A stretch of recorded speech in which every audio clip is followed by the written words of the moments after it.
Hello everyone. Today we talk about how to fix the app of YouTube. We go to settings, then we click on apps. After that we search the app YouTube.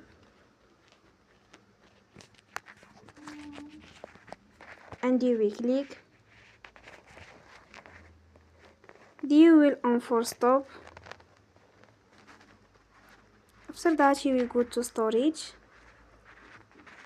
Then we click on clear cache. We go to Play Store and you will update your app. Don't forget to support us by like and subscribe. See you next time and thank you for watching.